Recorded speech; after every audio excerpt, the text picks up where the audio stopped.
do you think the Chiefs will three-peat? Yeah, I do. And the reason why is because of their mindset. Because usually complacency is the number one thing, minus obvious deficiencies in the roster. If you have those, then it really doesn't matter what your mindset is, right? Then you're probably not going to go ahead and be able to kind of make another run at what is, one of the hardest championships to win. But their mindset right now is so process-oriented. You hear how Patrick's talking about the fact that despite the fact that they won the championship, they hated the way that they won it. They didn't like the quality of football that they played. They felt as though last year was a struggle. How many times have we witnessed Patrick Mahomes last year basically having a meltdown on the sideline because things weren't going the way he wanted them to in terms of the level of execution that he was used to and that he expects of himself and expects of the players around him. And he took it out on everyone, including himself. And I think they have come back this season with a resolve that is indicative of the fact that they want to play to a certain standard. It's not just about winning Super Bowls, it's about how they win Super Bowls. And then when you move to the discussion about, well, let's just look at their football team, about whether or not they're still capable and still have the components in place and the players in place to make another run at it. I mean, you tell me where they're going to be deficient. I understand that, at the wide receiver position, that's going to be a situation where young players, guys like Xavier Worthy, new players like Hollywood Brown are going to be counted on to really be guys that Patrick can lean on, someone other than Travis Kelce. But this offense, and I believe that will happen. I believe that Sky Moore will reemerge.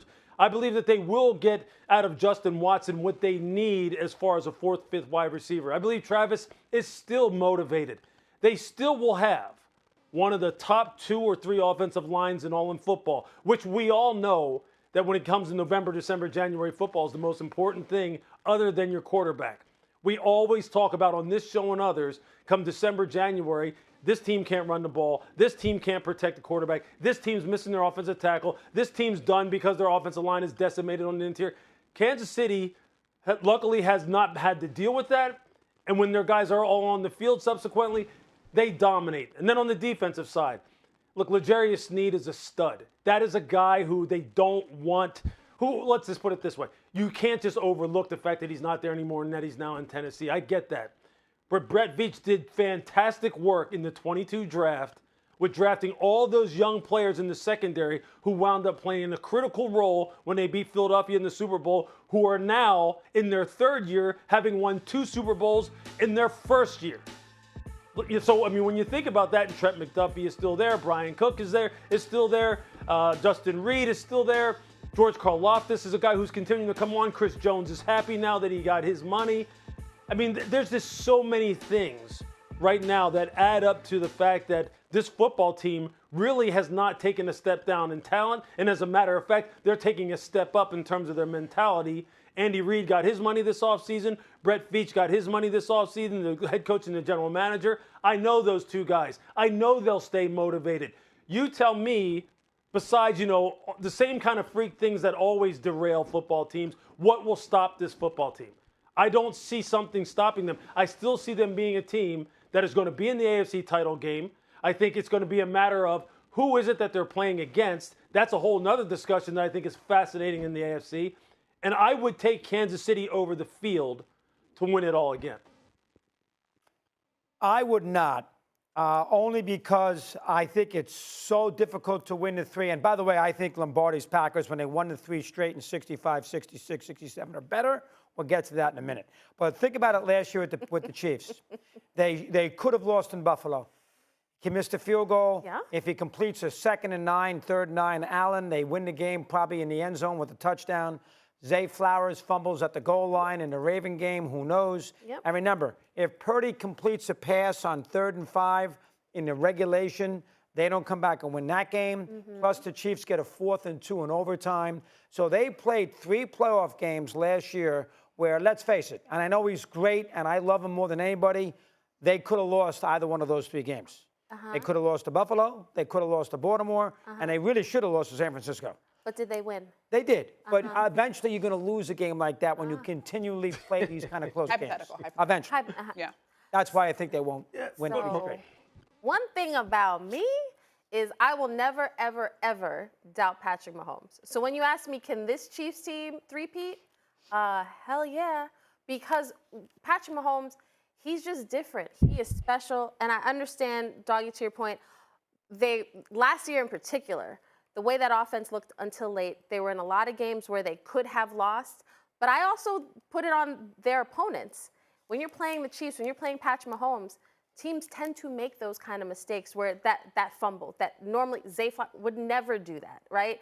And I think the Chiefs find a way to win. What impressed me about the Chiefs was we were talking about their lack of offensive weapons outside of Kelsey at one point. And somehow, even when we're criticizing their wide receiver room, these guys can't catch a cold. Like, they can't catch nothing. Mm-hmm. And guess what? They won a Super Bowl. Like, they find a way, Andy Reid and Patrick Mahomes find ways to reinvent this offense. So all my questions about the Chiefs, they're out the window. It's now not about the Chiefs. It's about somebody else has to come and say, we're going to unseat them. And to this point, no matter how high I've been on Baltimore, Buffalo, the Bengals, nobody has done that in the Super Bowl. So, well, not the Bengals, but you know what I mean. So to me, I think the Chiefs are still the standard, and they will be the standard. Okay, so according to the Mad Dog, Aaron Rodgers is the third best quarterback in the NFL right now. Compare that to ESPN's list compiled by execs and coaches that has Rodgers ranked 8th. He also has Lamar Jackson ranked 7th, 3 spots higher than ESPN's list, which has him 4th. Lewis, Riddick is back, and Harry Douglas is back to join Mad Dog. Lou, I'm going to start with you on this one. What's your biggest issue with Mad Dog's top 10 quarterback list?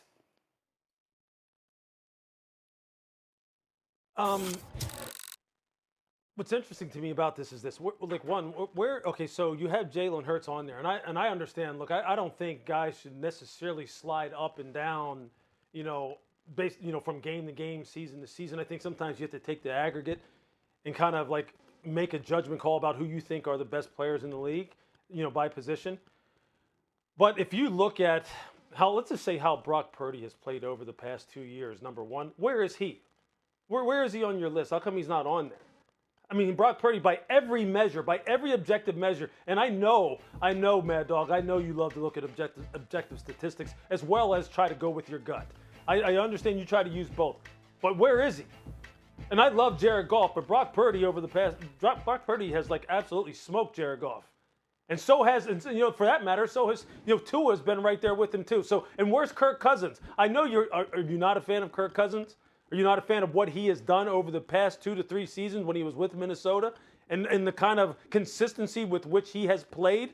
I mean, these guys are, and look, I know Jordan Love really has a small resume at this point in time, but last year, and what you would project him going forward, he has an argument for being on here as well, and maybe being ahead of a guy like Jared Goff as well. When you look at the top of your list, at the very top of your list, it's interesting. See, Joe Burrow kind of gets a pass because last year he was injured a little bit and he wasn't able to finish out the season. And I'm sitting here looking at this, and you still have Aaron up there at number 3 ahead of a guy like Josh Allen, even though Aaron didn't play all year last year. I don't get what people's fascination is with banging on Josh Allen and really trying to knock down his game. And like some of these anonymous executives who've talked about the fact that this is a guy who can't win at the line of scrimmage. He's more of a thrower instead of a detailed passer. He stares down number ones, can't get through progressions, which is just such a bunch of things I can't really say on national TV that it's really frustrating to see. Look, all of these guys right here, I don't think that the NFL has ever been in a better spot in terms of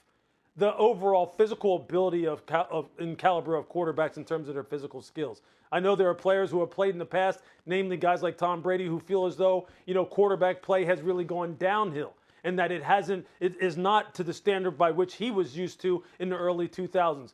But these are fantastic players on this screen. I don't wholeheartedly disagree with you here. But there are some young up-and-comers who over the past 2 to 3 years who have been lighting it up that aren't on here. And then we have a guy like C.J. Stroud, who everyone knows who I love and who I loved coming out of Ohio State, who is on here, although he only did it 1 year. Why doesn't Brock Purdy get that same kind of benefit of the doubt?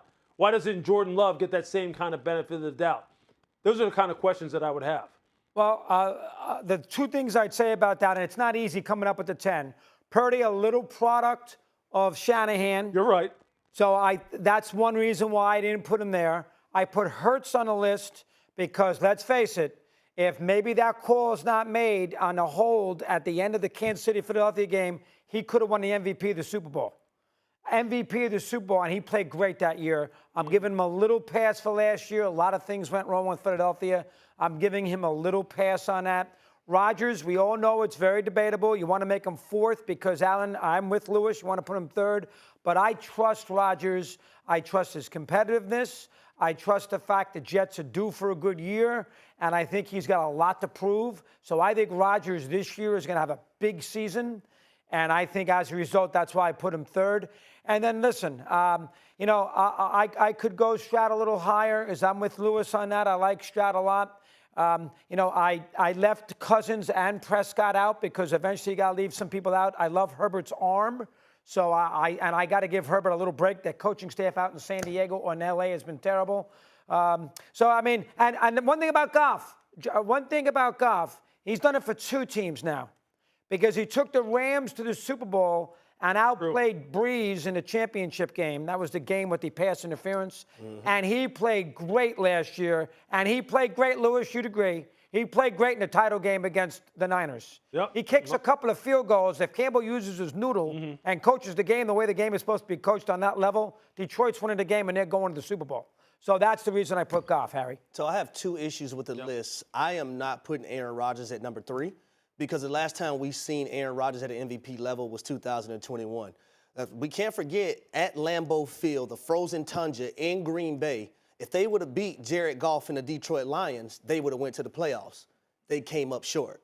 Also, I can't ignore the simple fact that we seen Aaron Rodgers play 4 plays last year. Fair, I get it. And you can't take away Super Bowls or MVPs, but for the talent of Aaron Rodgers to have only 1 Super Bowl and have 1 Super Bowl appearance, I think also he is underachieved in the National Football League, in my opinion, from a team collective standpoint of being able to get things done when you have home field advantage in Green Bay, which I know is definitely an advantage for you, playing there in December in -12 and -4. 2 years in a row versus Tom Brady, the other year versus Jimmy Garoppolo. No way in hell that Aaron Rodgers should lose a game versus Jimmy Garoppolo in a playoff setting when you have home I agree. field. It's a good point. So I think Aaron Rodgers on this list. Also, Dak Prescott. Dak Prescott has to be on here. We're talking about a guy that was top 2 in completion percentage, quarterback rating, touchdowns, QBR, and 3rd in yards totally in the NFL passing-wise. So I can't exclude Dak Prescott from this list, knowing what he was able to do last year and being mentioned in the MVP conversation as well.